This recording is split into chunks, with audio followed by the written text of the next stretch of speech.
speak English. I can't understand you.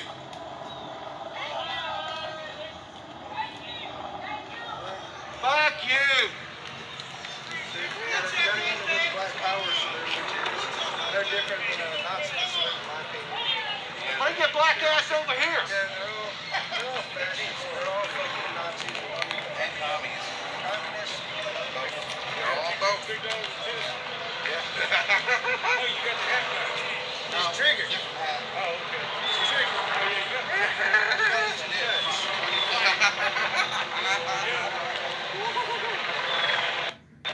So what's going on right now is that the riot police basically split the crowd in two.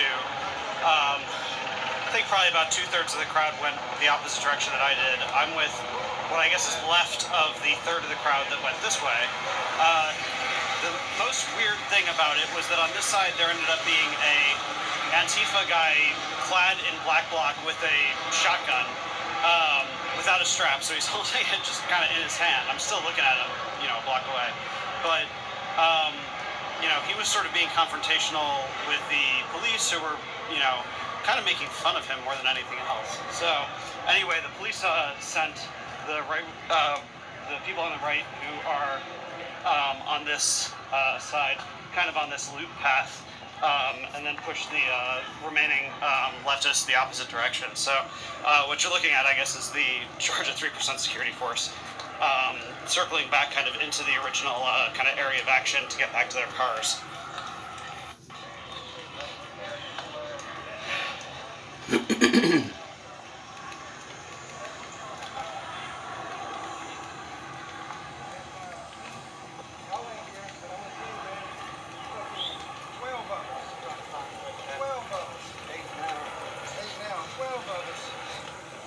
Fucking 300.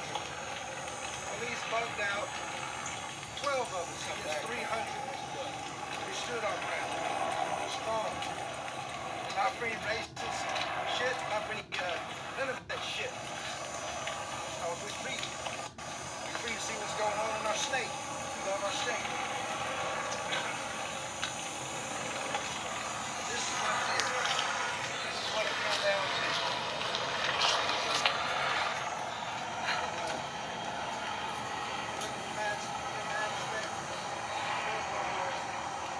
Guns up on through. 1, 2, 3. Yep.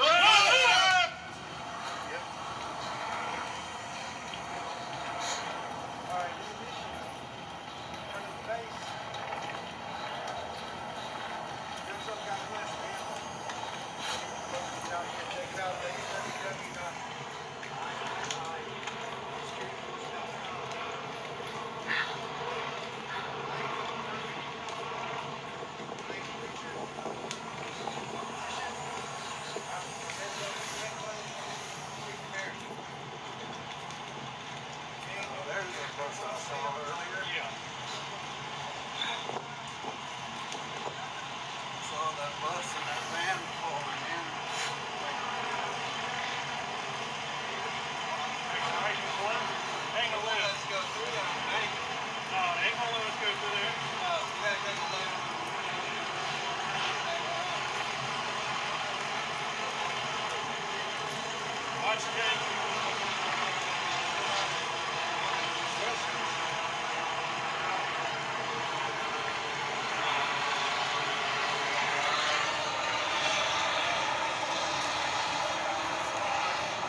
All right, what you're watching, all right. Mr. Hill, do you want to give me one final action? I think this is going to be kind of it for me here.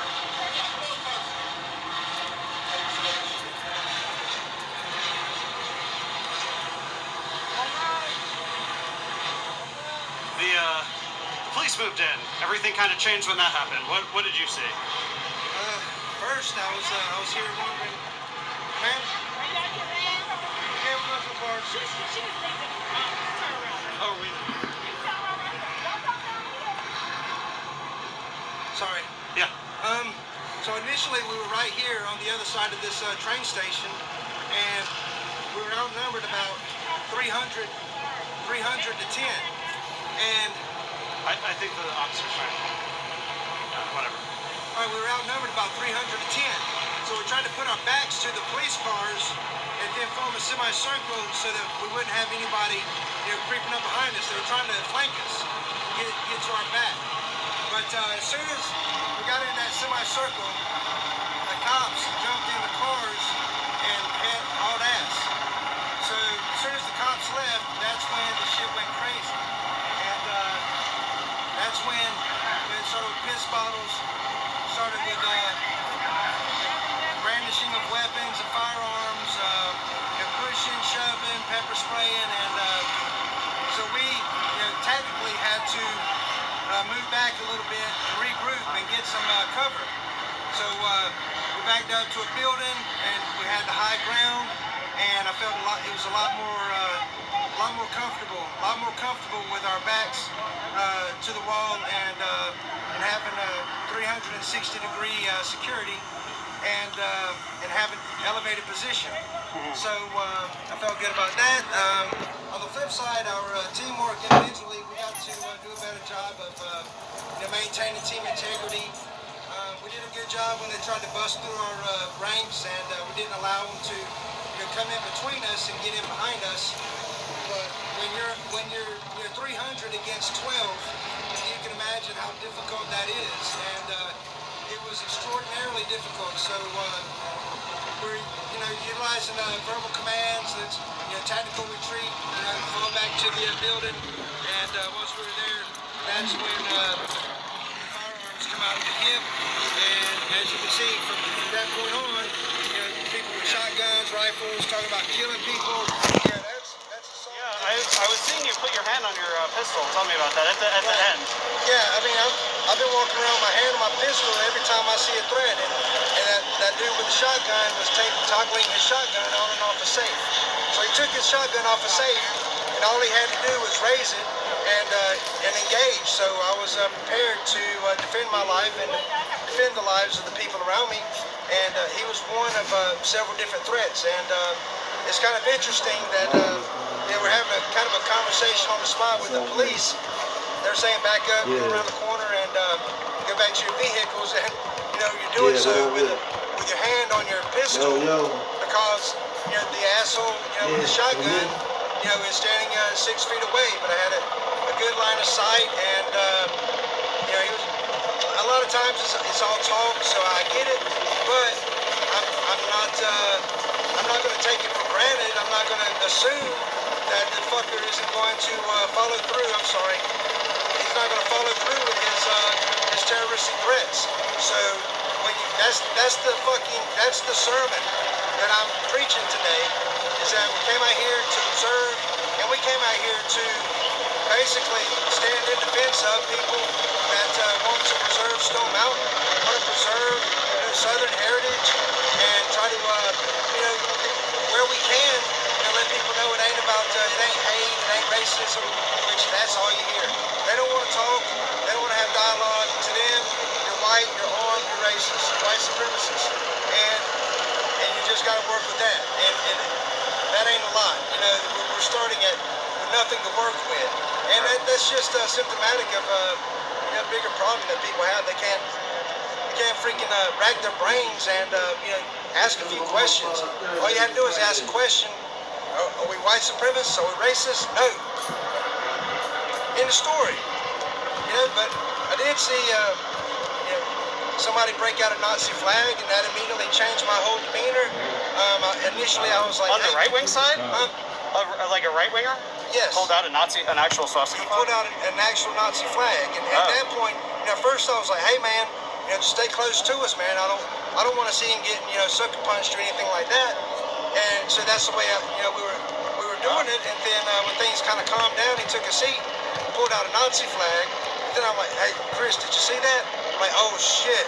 And then of course, there's some independent journalists on spot. What do you think about that? Well, that changes everything. I mean, on one side, he has the right to express himself and believe whatever he wants to believe. I don't give a shit. But I'm not there to protect that. I'm not here to defend any white supremacist rhetoric or any Nazi bullshit. That's not my gig. You find somebody else to freaking defend that speech. I ain't the one. But they'll use that to lump us all in the same box. See who you're with? No, that is not who we're with. That is not what we're about. Sort of lastly, I saw a lot of violence before the police stepped in, and when the police did step in, they just pushed everyone in the same direction. I don't think I ever actually saw cops intervene in violence. I mean, what do you sort of think of that from a, policing perspective? How did this go? I mean, I don't know. I don't want to play armchair quarterback, but it seemed like, it would have been kind of common sense to kind of divide instead of pushing both parties, to the other side of the street. But again, I think that response was a little delayed, especially judging by how it went from 9 o'clock this morning till about 12 o'clock this afternoon. We held our own, we stood our ground, and we were basically forced into a position where we didn't know if we were going to have to defend ourselves with deadly force or try to de-escalate the situation. And God was with us, and God is good, and nobody got hurt. But for that part, prior to noon, and then after lunch, had to wash the piss off of our freaking gear and wash the piss off, and then come back around to the other side, to the other corner, and it's much more violent for the second half. Much more violence on the second half, and why? I mean, pull it down, man. Your favorite song, your favorite, sports star. People have, you don't like this view of history. You don't like this view of history. Well, whose side wins? It's, no side should trump the other side. And I mean, I don't understand why, if they want to get out there and freaking, talk it out, but they're not going to talk it out. You can't. I've said it a million times, man. I'm talking to you, face to face, but straight up, man. When you're in these situations, you can't talk. There's no reasoning. There's no logic. The only thing that's going to prevail is freaking aggressiveness, and a lot of times people get hurt, and that is why I'm here. Right. Actually, I have one other question that I thought of. I saw that, so when I originally tweeted my interview with you, like the very first thing that I did basically today, I got a notification that the president of Moms Demand Action on gun violence called you a gun rights extremist. And then later she retweeted, I think my live stream or something, but I saw the notification for a second, talking about there's too many guns basically out here. That's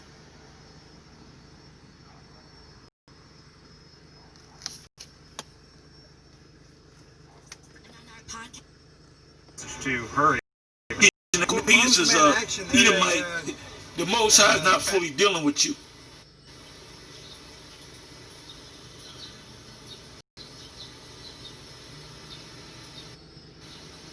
So what I did was I went to the precepts.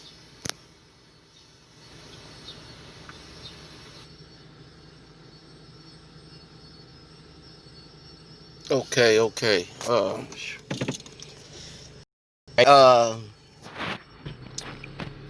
I was Salakia. Let me start off by giving all praises and blessings to our power. All right, in these up and coming days of uncertainty. All right, amongst the people, the nations of the world. We have this light, okay, which is faith, all right, in Yahweh Bahashem, Yahweh Shai, all right.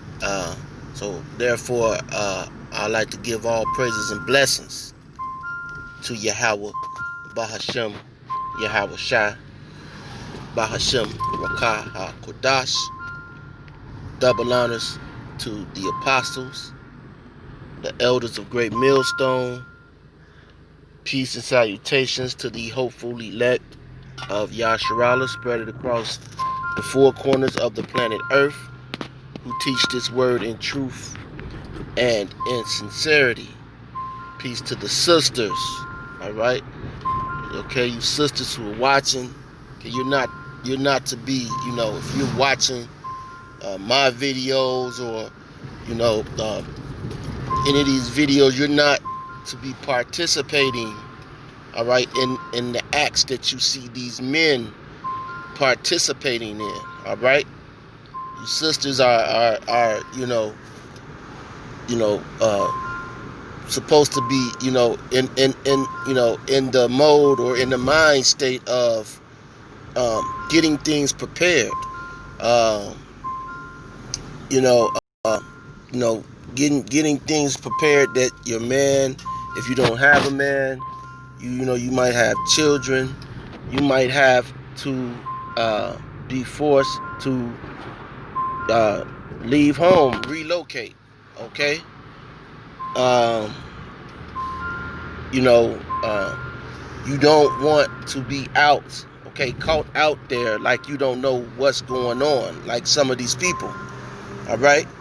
As you're seeing now, we're having open gun confrontations. Okay, these are many battles that have the potential to escalate. All right, and right now I'm doing I'm driving. I'm doing in transit. Okay, um, but you know what I just viewed. I was watching the Apostles video, and at the same time I was looking at this live stream that just had popped up, and yeah, you had an armed confrontation with Esau, man, with guns, moments, seconds away, man, seconds away from a full out gun battle taking place, man. And this is, historically, if you look at events like the Boston Tea Party, I believe it was a black man by the name of Crispus Attucks, all right, who was the first casualty of that, which pretty much set things off. If I'm not mistaken, I really don't remember. That was some history from back when I was younger, but if that was the Boston Tea Party, but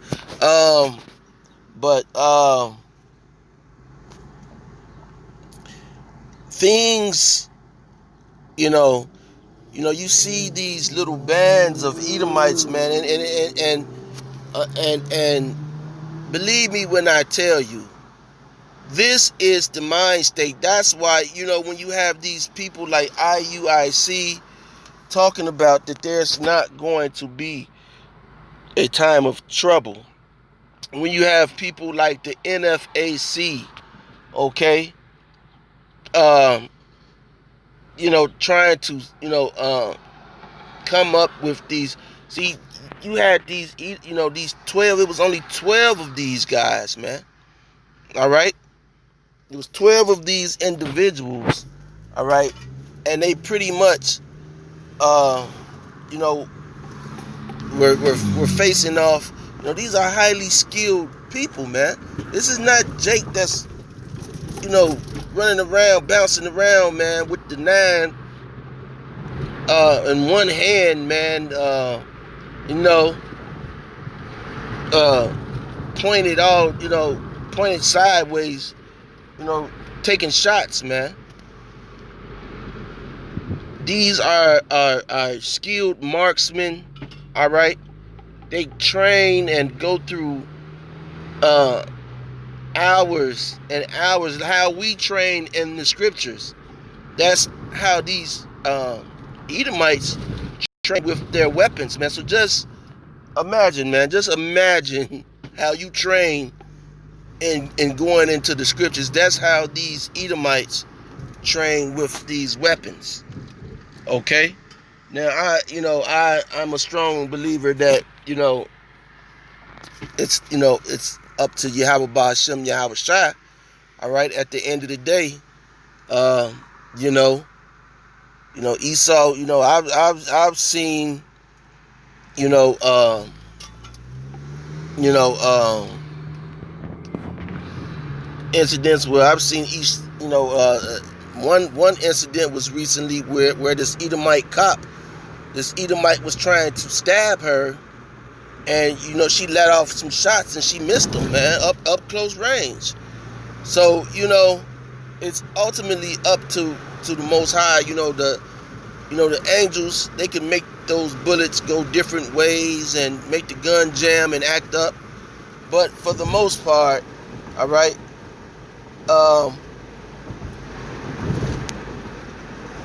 you have and if you are the elect, you're going to make it. Okay, you're going to eat. All right,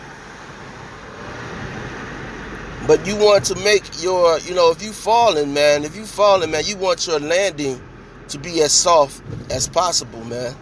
All right, you want your landing to be as soft as possible. Okay, and so America is falling, man. Babylon the Great is falling, man. As the scriptures say, as the scripture saith, all right.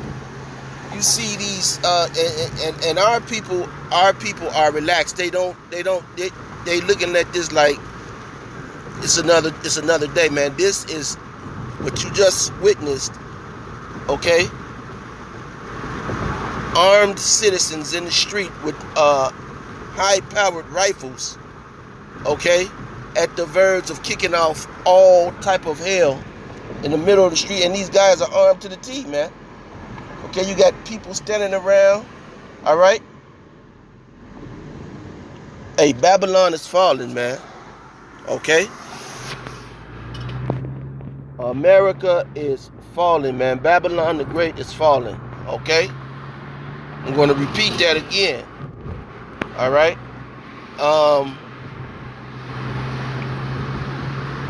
There's a threat. Esau is very paranoid and very afraid that this woman who's the running mate of Joe Biden, and I was looking at a picture of this guy Joe Biden, man. All right, and he looks like he just has straight demonic demon in his eyes, man. Okay. I remember there was a TV show, man. It used to be my favorite TV show. It came on Fox. It was called The X-Files. All right, The X-Files, and they had an X-File movie. All right, where so-called aliens were possessing the people, all right, and whatever this formula or some type of it's been a long time since I've seen it, but whatever it was, it would get inside the people and would turn their eyes black, okay, and I've seen pictures that weren't even photoshopped of this guy Joe Biden, all right, and his eyes appear black, man. Okay, I mean, you don't even see white in his eyes or blue. It's like you can see demons, pure black coal in his eyes, man. Okay, and these Edomites, man, they were, as he said, man. This one guy had a shotgun with his finger on the trigger, man. All it took was for him to raise up his raise his arm, you know, and that it would have started a firefight in the middle of the street. Things are, at that point, and then they said the police left. So you have bands of Edomites like this all over the country. They get together, they're golf buddies, okay? They get together, they go to the shooting range, all right?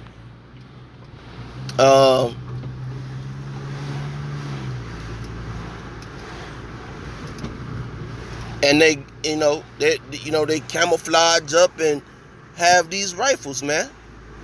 Okay? And like I was saying, Salakia, but this running mate of this demon Joe Biden, this other demon Kamala Harris, Camilla, I don't think it's Camilla, Kamala, okay? Doesn't really look like Camille, but maybe, okay, Camilla Harris, all right?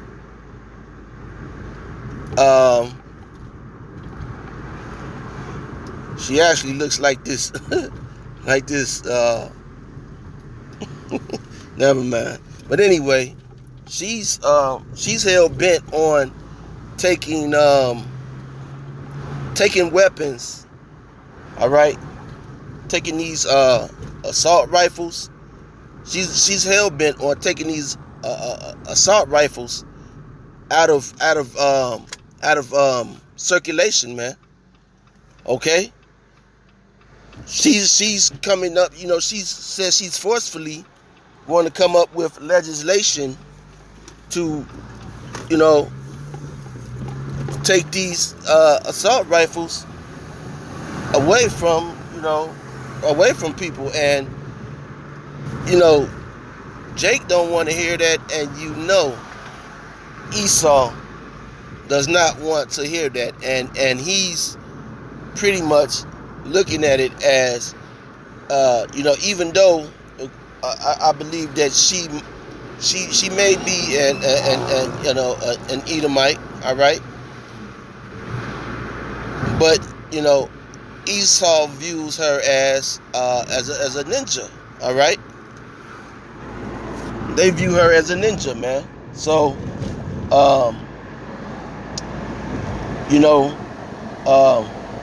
they look at this as the ninjas are trying to de-arm them. And so their hatred is going to be even more inflamed at 2/3 of our people, man. At you tribes, at you so-called Negroes, Hispanics, and Native Americans. All right? And you see them with these guns, man, and they're going to because, hey man, you have judges, some of these guys are judges, magistrates, chiefs of police, these people are people in positions of power, man. Okay? Like my famous story, man, that I've told everybody, and I'm going to end it on the story that I told everybody, man. Okay, I was dating, all right, this Edomite chick, all right, over in Alsop, all right, it's a suburb right outside of Chicago. One of my buddies, introduced me to her, all right, and we were dating, all right, and her father was this big contractor, all right, construction contractor. Now I don't know which company that he was over, all right, but he would be gone from home, all right, and they would leave, they'd leave her money, her and one of her friends, okay. And and the parents they'll be going to Utah for months. I believe they even had a home in Utah as well. as here in Alsip, all right? And, you know, I was dealing with this chick, and, you know, there was something about this chick. You know, she had, you know, two little Edomite, you know, children. You know, they were, you know, appeared to be Edomites, all right?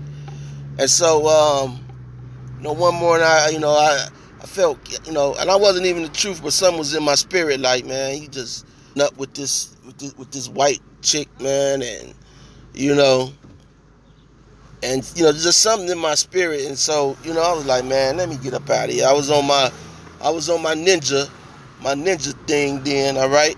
And I was like, man, I know her people left her some money, man.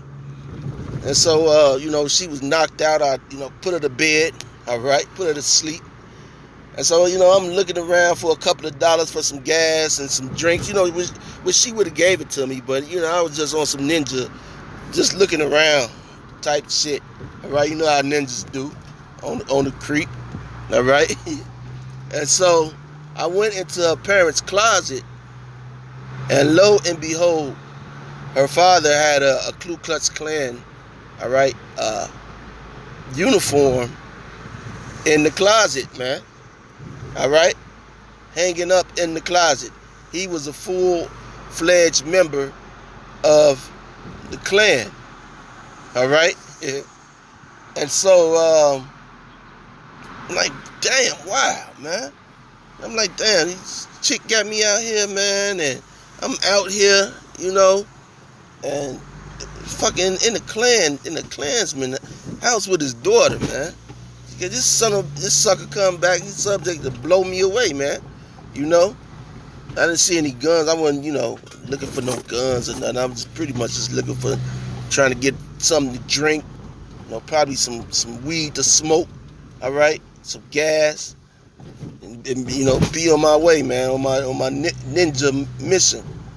And so anyway, man, what I did was I actually wiped the crack of my arse with the inside of his Ku Klux Klan mask, man, and wiped my sweaty, right, testes all in the face, around the eyes, man, all right, of this uniform, and hung it back up in the closet, because I was going to take the uniform, but I said, nah, you know, fuck that, all right? Pardon my Belarus, all right? But, yeah, I wiped my ass, my balls, all in the face of this Ku Klux Klan uniform, man. Okay? And that shows you that you don't know what these Edomites, you could work right next to it, you know, right next to an Edomite. He might be cracking jokes, but he's just like us, man.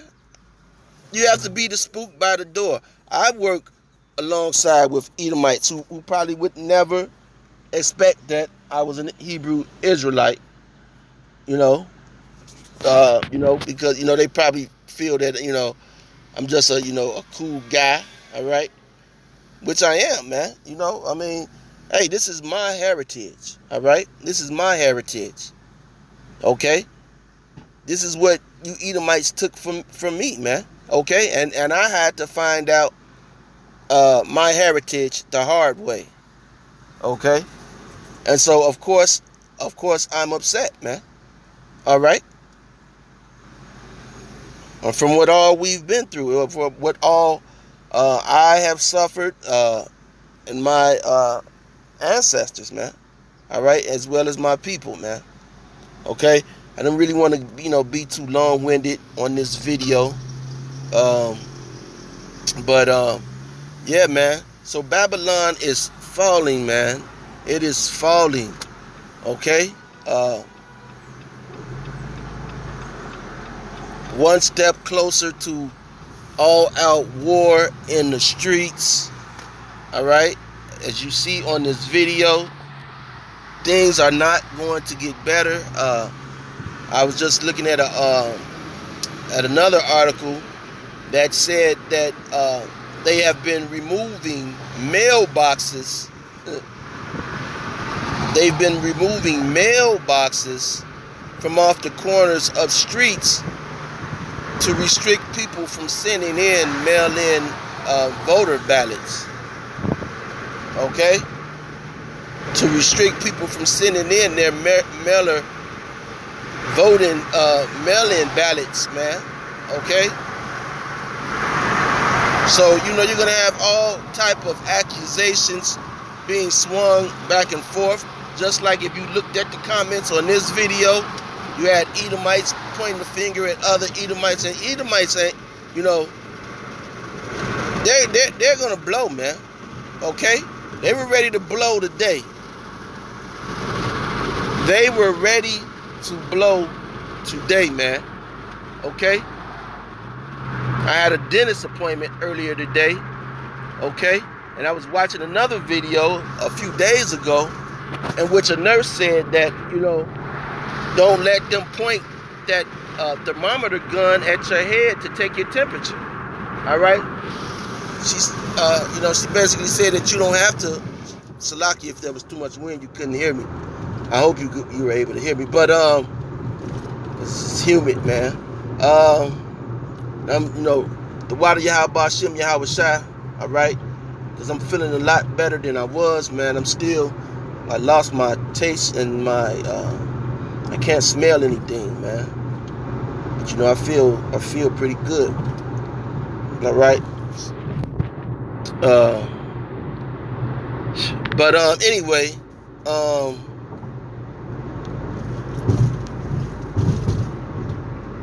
so she pointed this, you know, she tried to point this thermometer at my head to take my temperature, and I told her, no, man. I said, you know, you can use the wrist or the inside of the elbow to take the temperature. All right? It may be off, you know, a degree, or it may not even be off at all.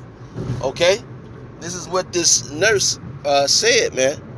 She said, don't get, you know, too used with, you know, them pointing guns to your head, having guns, you know, being desensitized to things being pointed to your head and triggers being pulled, man. You know, and you have this infrared, you know, thing that's going into your brain, man. All right. So, you know, that's all I wanted to share, man. Hey,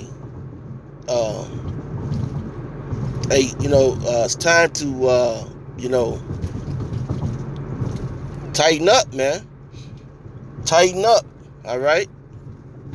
Like I was saying, you know, telling you sisters, man, hey, you got a man, hey, make sure you know, hook up a couple of book bags for some provisions, you know, things that you will need, water, candles, batteries, okay, maybe some canned food, rice, okay, just in case you have to leave home, all right? But, you know, that's all that I wanted to share, and till next time, Lord willing, shalom.